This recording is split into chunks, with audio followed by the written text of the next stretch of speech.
बिस्मिल्लाहिर्रहमानिर्रहीम। नाज़रीन अस्सलाम वालेकुम। मैं हूं आपका मेज़बान साबिर शाकिर वफाकी दारुल हुकूमत इस्लामाबाद से। कुछ ताज़ा तरीन ख़बरें और ख़बरों का ताल्लुक़ पाकिस्तान की कौमी सियासत से है। बड़ी दिलचस्प सूरत हाल हो चुकी है और बिल्कुल जैसे गाँव में, मोहल्ले में, घर में एक दूसरे को कहना, वो कहते हैं कहना बेटी को और सुना रहे होते हैं बहू को, इस तरीके से पैगामात हो रहे हैं और एक दूसरे को पैगाम रसानी की जा रही है। मुलाकातें की जा रही हैं और बंद कमरों में तवील नशस्तें हो रही हैं और उन नशस्तों में मुतमईन करने की कोशिश की जा रही है। लेकिन अब कोई भी नशस्त जो है वो ऑफ द रिकॉर्ड नहीं रह रही, सारी चीज़ें बाहर आ रही हैं। उसकी वजह यह है कि जो कुछ हुआ उसको कोई भी कबूल करने के लिए तैयार नहीं है और ख़ास तौर पे हमारी अस्करी क़यादत, मिलिट्री लीडरशिप मुतमईन करने की कोशिश कर रही है।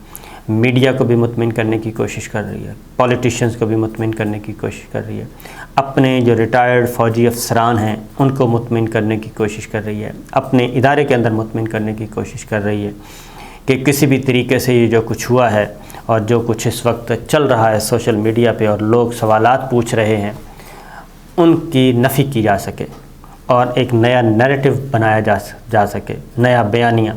और जो बयानिया इस वक्त इमरान ख़ान ने पेश किया है इस तहरीक-ए-एतमाद के प्लांटेड होने के बारे में और खुफिया धमकी अमेज़ मरासले के बारे में, उसका तासुर ज़ाइल किया जाए। लेकिन वो तासुर ज़ाइल नहीं हो रहा बावजूद कोशिश के। इमरान ख़ान साहब से शुरू करते हैं। इमरान ख़ान साहब ने आज रिपोर्टर्स को बुलाया जो उनकी बीट कवर करते थे और बतौर प्राइम मिनिस्टर, और अब वो हैं बीट रिपोर्टर पाकिस्तान तहरीक इंसाफ के। उनको बुलाया, उनसे कुछ सवाल और जवाब की नशस्त की और उनको बैकडोर चीज़ें जो हुई उनको बताने की कोशिश की गई। लेकिन वो बता रिपोर्टर्स को रहे थे लेकिन कन्वे कर रहे थे दूसरी जानिब। इमरान ख़ान साहब ने क्या क्या बातें की वो मैं बताता हूँ, क्योंकि वो जवाब हैं जो कल गुफ्तगू हुई लाहौर में। लाहौर में गुफ्तगू कुछ चीज़ें मैं आपको बता चुका हूँ, मज़ीद कुछ बता देता हूँ। Army chief general Qamar Javed Bajwa के साथ एक तवील नशस्त हुई रिटायर्ड फ़ौजी अफसरान की, और उसकी वजह ये थी कि रिटायर्ड फ़ौजी अफसरान के भी अपने अपने थिंक टैंक्स बने हुए हैं, व्हाट्सएप ग्रुप्स बने हुए हैं और वहाँ पे वो अपना करते रहते हैं, डिस्कशन करते रहते हैं। और ऑलमोस्ट 99% रिटायर्ड फ़ौजी अफसरान जो हैं वो ये जो कुछ हुआ ये उनको भी हज़म नहीं हो रहा। उसकी रीज़न ये है कि जो फ़ौज को गालियाँ देने वाले थे, फ़ौज को धमकियाँ देने वाले थे और किसी भी सूरत में फ़ौज को माफ़ ना करने वाले, वो सब के सब जो हैं इस वक्त इक़्तिदार के ईवानों में बैठे हैं और कौमी असम्बली पे उनका कंट्रोल है, उनके शिकंजे में है। हर रोज़ अफ़वाज पाकिस्तान को वहाँ पे, अफ़वाज पाकिस्तान को और इंटेलिजेंस इदारों को वहाँ पे गालम गलोच की जा रही है, इल्ज़ाम तराशी की जा रही है। ये सिलसिला लाहौर से शुरू हुआ। पाक फ़ौज के मेजर को सरियों से मारा गया, लोहे के राड से मारा गया और अधमुआ करके इसको छोड़ा गया। कौमी असम्बली में पहले दिन अली वज़ीर और मोहसिन दावर ने फ़ौज को पे इल्ज़ाम लगाए, फ़ौज को ख़बरदार किया और उसकी पॉलिसियों को, और हमायत किसकी की? उन दहशतगर्दों की जो कि पाकिस्तान पे हमला आवर हो रहे हैं, जो पाकिस्तान के पाक फ़ौज के जवानों को, सिक्योरिटी फोर्सेस को निशाना बना रहे हैं। लेकिन कौमी असम्बली में कोई जवाब देने वाला नहीं था और राजा परवेज़ अशरफ साहब थे स्पीकर, किसी तरफ से कोई जवाब नहीं दिया गया। उसकी वजह है कि वहाँ पे जो रियल जमात थी वो मौजूद ही नहीं थी और वो थे पाकिस्तान तहरीक इंसाफ। वो इस्तीफ़े दे के बाहर आ चुके हैं। जो मुनहरिफ अरकान थे उन्होंने भी जवाब नहीं दिया। तो ये हुआ। आज क्या हुआ? आज BNP मैंगल, उन्होंने आज दोबारा, आज उनकी बारी थी। आज उन्होंने अफ़वाज पाकिस्तान को लताड़ा, इंटेलिजेंस इदारों को लताड़ा और उन पे तनकीद की और वाकआउट किया, इल्ज़ाम तराशी की और वो वाकआउट करके चले गए। आज भी कोई जवाब देने वाला नहीं था। तो ये सिलसिला अभी इब्तदा है, ये आगे बढ़ेगा। इन हालात में कल सवालात किए गए। सवालात में ये कहा गया, जनरल बाजवा साहब की तरफ से ये कहा गया कि अब हमें आगे बढ़ना चाहिए, इलेक्शन की तरफ, इलेक्शन का इंतज़ार करना चाहिए। इलेक्शन हो रहे हैं, बस इलेक्शन की तैयारियां करनी चाहिए और इलेक्शन में हमने किसी किस्म की कोई मुदाखलत नहीं करनी। जो भी आएगा, और इस वक्त जो पल्स आ रही है वो इमरान खान मकबूल तरीन है, और अगर इमरान खान जीतते हैं तो कोई इशू नहीं है, हम उनका रास्ता नहीं रोकेंगे, वज़ीर आज़म बन जाएँ और हम उनको सैल्यूट भी करेंगे। ये बातें कल की गई, लेकिन जो बाहर आने के बाद जो सोशल मीडिया पे और अदरवाइज़ जो हमारी भी कुछ लोगों से बातें हुई, वो कह रहे हैं कि हम मुतमईन नहीं हैं। उसकी वजह के अंदर ये बात कही गई कि उस्मान बुज़दार साहब वज़ीर आला पंजाब का इंतखाब सही नहीं था। तो सवाल ये उठा कि जनाब हमें क्या लेना, उस्मान बुज़दार हो, वज़ीर आला पंजाब या कोई और हो, ये पाकिस्तान तहरीक इंसाफ का मामला था। हम क्यों इतना ज़ोर लगा रहे थे और अलीम खान को वज़ीर आला क्यों बनवाना चाह रहे थे। खैबर पख्तूनख्वा में अगर महमूद खान साहब वज़ीर आला थे तो इसमें हमारा क्या लेना देना था। हम क्यों ये कह रहे थे कि वज़ीर आला तब्दील किया जाए या कमज़ोर हो। तो ये पाकिस्तान तहरीक इंसाफ का मामला था और उनका मामला था। हम परवेज़ खटक साहब को वज़ीर आला क्यों बनवाना चाह रहे थे। तो इसमें फिर उससे अगली बात ये भी हुई कि फिर जनरल फैज़ के मामले पे कि जी उनको ISI के मामले पे जब उनको चीफ़ से हटाया गया तो उस पर रेजिस्टेंस में मज़ाहमत हुई, तो उस पर भी रिटायर्ड जर्नल, उसकी मैं बता दूं कि जो रिटायर्ड जर्नल हैं वो बहुत सारे सीनियर लोग होते हैं, वो ब्रिगेडियर हैं, मेजर जनरल रिटायर्ड हुए हैं, वो सीनियर लोग, वो जनरल बाजवा साहब से, सिटिंग आर्मी चीफ़ से वो बात कर सकते हैं। और क्योंकि बहुत सारे उनके साथी भी उसमें शामिल थे, बहुत सारे उनके सीनियर भी शामिल थे जो रिटायर हो गए। लेकिन तो बहरहाल वहाँ पे सख्त सवालात, और फिर उसके बाद ये सवाल भी किया गया और भी इमरान खान साहब की कोई कि जी उनको गवर्नेंस और मईशत और ये सारी चीज़ें दुरुस्त नहीं थी। तो इस पे जो सवाल अंदर किया गया वो ये था कि हम 3.5 साल तो न्यूट्रल रहे, उनका साथ दिया, और जब तहरीक-ए-एतमाद आई तो हम न्यूट्रल क्यों हो गए। और वजह न्यूट्रल होने की, क्योंकि ये सारा टोला जो है वो एक तरफ इमरान खान था जो कि वो फितरी इत्तेहादी था और है अभी भी, और अभी भी वो फ़ौज पे तनकीद नहीं कर रहा, किसी किस्म की इदारों पे की तरफ नहीं आ रहा। तो एक तरफ इमरान खान था, तो उसको बचाया क्यों नहीं किया। और जब हॉर्स ट्रेडिंग हो रही थी तो हॉर्स ट्रेडिंग पे मिलिट्री इस्टेब्लिशमेंट ने रोल अदा क्यों नहीं किया, और फिर मेमो आ गया उस पर क्यों नहीं रोल अदा किया। तो ये सारे सख्त सवालात अंदर किए गए। और उसके बाद अब एक और काम हो रहा है, वो ये काम हो रहा है कि कुछ चीज़ें ख़बरें फीड की जा रही हैं, और ख़बरें फीड की जा रही हैं कि इमरान खान साहब को गिरफ़्तार कर लिया जाएगा, इमरान खान साहब के ख़िलाफ़ FIA तहकीकात करेगी, इमरान खान के ख़िलाफ़ नैब तहकीकात करेगी, बहुत जल्द उनको गिरफ़्तार कर लिया जाएगा। तो उन सारी बातों का जवाब इमरान खान ने ये किया कि रिपोर्टर्स को बुलाया, उनसे गपशप की और उन्हें बताया कि एक तो बड़ी बात की उन्होंने कहा जस्टिस काजी फ़ाइज़ ईसा के ख़िलाफ़ जो रेफरेंस है वो हमारी गलती थी और इसमें हमें नहीं आना चाहिए था। ये लॉ मिनिस्टर थे फ़रोग़ नसीम साहब, वो लेके आए थे, और अभी तक इमरान खान साहब ने इतनी बात की है और लॉ मिनिस्टर तक रुक गए हैं, और अगर इससे आगे होगा तो फिर उससे आगे की बात भी इमरान खान साहब कर देंगे, जो मुझे लगता है। फ़िल वक्त उन्होंने सिर्फ यहाँ तक कह के रुक गए कि जी हमें नहीं आना चाहिए था, और ये लॉ मिनिस्टर लेके आए थे।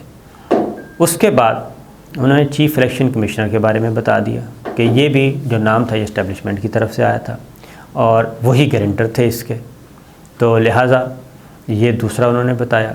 तीसरा उन्होंने कहा कि उस्मान बुज़दार साहब को मुझे नहीं हटाना चाहिए था।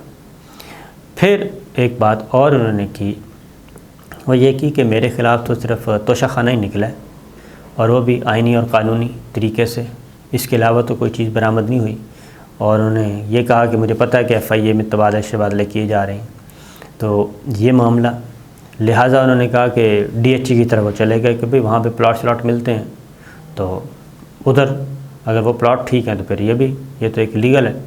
तो अगेन मैं ये कहूँगा कि वो तोशाखाने में आके यहाँ पे भी उन्होंने एक ब्रेक लगाई है, पॉज ले लिया, और अभी वो चीज़ें वो यही चाह रहे हैं कि उनको ज़्यादा तंग ना किया जाए, और जो कुछ है और जो एक बनाया। फिर उन्होंने एक और बात भी की, ख़ास तौर पे इशारा उनका था कि ख़ातून को भी इंपोर्ट किया गया है, और उनके ज़रिए भी एक कैंपेन लॉन्च करवाई जा रही है उनके किरदार कुशी के लिए। तो इससे कोई फ़र्क नहीं पड़ेगा, क्योंकि जो पब्लिक ने मुझे रिस्पांस दिया है और पब्लिक ने जो मुझे वेलकम किया है, वो उन्होंने कहा मैं तसव्वुर भी नहीं कर सकता था। इसलिए हमारी जद्दोजहद जारी रहेगी। तो खान साहब ने बहुत सारी बातें कह भी दी और कुछ बातों पे पॉज लिया है। तो मैं भी यही लगता है कि ये पॉज ही बेहतर है, इससे आगे बात ना बढ़े तो ज़्यादा अच्छा होगा, क्योंकि सब के लिए। उसकी वजह यह है कि रिटायर्ड फ़ौजी अफसरान ने जो गुफ्तगू की है, मेरा ख़्याल है कि ज़ाहिर है वो पब्लिक में होते हैं और आना जाना सिविल कपड़ों में फिरते हैं, बाज़ारों में, मार्केटों में, हर जगह। उनको अंदाज़ा है कि इस वक्त बाज़ार में क्या सूरत हाल है, आम लोग क्या सोच रहा है, और ये इतना बड़ा जो सियासत से लेना देना नहीं, ये इतना बड़ा जो कहा जा रहा है, लोग इस पे एतबार नहीं कर रहे। फिर सुप्रीम कोर्ट ऑफ पाकिस्तान, वो भी मुझे लगा कि वो भी अंडर प्रेशर दिखाई दी। केस था, रेफरेंस की समाअत हो रही थी 63A की, मुनहरिफ अरकान के बारे में। तो उसमें चीफ़ जस्टिस ऑफ पाकिस्तान ने आज जवाब देने की कोशिश की कि ये हम पे कहा जा रहा है कि रात 12 बजे अदालतें क्यों लगीं। तो अदालतें 24 घंटे काम करती हैं और हमें कोई फ़र्क नहीं पड़ता सोशल मीडिया पे जो कुछ हो रहा है। हमने आइनी तहफ़्फ़ुज़ पर गालियाँ पड़ती हैं, लेकिन हम अपना काम करते रहेंगे। अदालत क्यों आपके सियासी मामलात में पड़े। कौमी लीडरों को अदालती फ़ैसलों का दिफा करना चाहिए, ना कि ये कि 10 से 15 हज़ार लोग जमा करके अदालती फ़ैसले पर तनकीद करें तो हम क्यों फ़ैसले दें, ऐसे फ़ैसलों का एहतराम चाहते हैं। तो ये सदारती रेफरेंस के बारे में बात हो रही थी। तो इसका अंदाज़ा, क्योंकि जुडिशरी के अंदर भी ये बहुत सारी बातें जैसे इधर हो रही हैं, आर्मी, रिटायर्ड आर्मी के लोग जो कर रहे हैं और जो आगे कन्वे कर रहे हैं अपनी बातें, तो इसी तरीके से जुडिशरी के अंदर भी ज़ाहिर है वो भी मार्केट तो जाते हैं, बच्चे भी जाते हैं, उनका स्टाफ भी जाता है, तो वहाँ से भी उनके रिश्तेदार हैं वो भी बताते हैं कि जनाब क्या हो रहा है, क्या तनकीद हो रही है। तो ये सारी चीज़ें चीफ़ जस्टिस साहब ने भी, फिर जस्टिस जमाल खान मंदोखेल ने भी ये कहा कि लोग चाहते हैं कि इनहराफ की इजाज़त हो, कुछ चाहते हैं ना हो। आजकल आसान तरीका है, 10,000 बंदे जमा करो और कहो मैं नहीं मानता। पार्लियामान ने ताहियात नाहली का वाज़े नहीं लिखा, पार्लियामेंट ने ये जानबूझकर नहीं लिखा या गलती से नहीं लिखा। पार्लियामेंट मौजूद है, आप जाएं उसमें और पार्लियामेंट से जाके करवा लें। तो चीफ़ जस्टिस ने भी कहा कि सियासी जमातों को 4 सूरतों में आर्टिकल 63 में तहफ़्फ़ुज़ दिया गया। ज़ियाउल हक़ ने पार्टी से इनहराफ पर पाबंदी की आइनी शिक से निकाल दी थी। 2010 में 18वीं तरमीम के ज़रिए 63A शामिल किया गया। आइन की खिलाफ वर्जी छोटी बात नहीं, कई लोग आइन की खिलाफ वर्जी पर आर्टिकल पर 6 पर चले जाते हैं। आर्टिकल 63A की खिलाफ वर्जी आर्टिकल 6 का केस नहीं बनता। अदालत तयन करेगी कि आइन से इनहराफ का क्या नतीजा होगा। तो ये बात दुरुस्त है, बहुत सारी बातें सुप्रीम कोर्ट, ऑनरेबल कोर्ट जो है वो दुरुस्त कह रही हैं, लेकिन मसला ये है कि जिस तरीके से कौमी असम्बली और पंजाब असम्बली में जिस तरीके से जुडिशल इंटरवीन हुई और बहुत आगे तक चले गए, इसको बहुत बड़े बड़े कानूनदान भी मानने के लिए तैयार नहीं हैं। या तो बिल्कुल एक असूली बात पे रहा जाए और अपने आप को सियासत से दूर रखा जाए। ये GHQ के लिए भी है कि या तो आप मुकम्मल तौर पे किनारा कश हो जाएं और अपना पॉलिटिकल इन्वॉल्वमेंट ज़ीरो कर दें। वो हो नहीं रही, ना पहले थी, ना अब है, ना आइंदा होगी। वो होना नहीं है। जब होना नहीं है तो फिर ये जुमला किसी को भी नहीं मानने के लिए तैयार कि सियासत से हमारा कोई लेना देना नहीं, ये पॉसिबल नहीं है। ये रियलिटी के ही ख़िलाफ़ है। अब एपॉलिटिकल तो आप ख़ुद कह चुके हैं, तो एपॉलिटिकल का मतलब आप बहुत अच्छी तरह समझते हैं। इसका मतलब है सियासत से लेना देना है, तो उसमें इम्पार्शियलिटी या तो रखें या फिर हुकूमत वक्त के साथ रहें या फिर कोई और तरीका है तो वो देखें। लेकिन ये इस तरह से आधा तीतर आधा बटे चलने वाला काम नहीं है। यही काम हमारी ऑनरेबल कोर्ट है, या तो वो फुल एक साइड पे हो जाए, टू द पॉइंट, आइन और पॉलिटिकल लड़ाई, सियासी लड़ाई से बिल्कुल किनारा कश हो जाएं।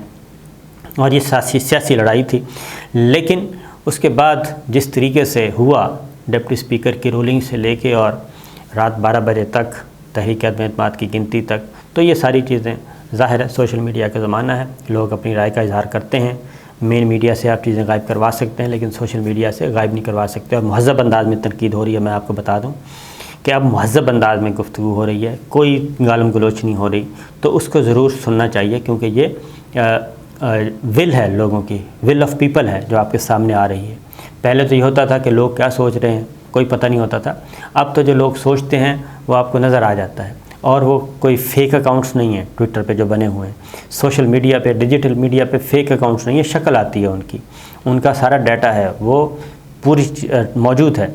तो वो एक महज़ब अंदाज में बता रहे हैं, अपनी विल बता रहे हैं। और अब एक और बात भी है कि आइन को मुश्किल काम नहीं है। गूगल पे जाएं, नौजवान है, यूथ है, वो इस्तेमाल कर रही है, गूगल पे जाते हैं, आइन का आर्टिकल फ़लाँ, इधर ऑनरेबल कोर्ट की तरफ से या किसी पॉलिटिशियन की तरफ से आर्टिकल आता है फ़लाँ, वो फौरी तौर पे निकालते हैं और वो आर्टिकल पढ़ के वो पेस्ट कर देते हैं कि जनाब ये है आर्टिकल, इसमें क्या लिखा है। फिर उसके बाद मुताबिक आर्टिकल 6 है तो आर्टिकल 5 भी है, वो ले आते हैं, 63 है, 69 है, 95 है, लोगों को ज़बानी याद हो गए ये आर्टिकल, ठीक है। और वो कोई उसमें इंटरप्रिटेशन का भी ऐसा इशू नहीं है। तो ये सारी चीज़ें मौजूद हैं। फिर आर्टिकल 65 है, ओथ है। तो लिहाजा बड़ी ज़बरदस्त, और मैं कहता हूँ ये बहुत ही तामीरी जो है तामीरी तनकीद और तामीरी डिस्कशन, उसका आगाज़ हो चुका है। इंशाअल्लाह इसमें से खैर बरामद होगा। इजाज़त दीजिए, अल्लाह हाफ़िज़।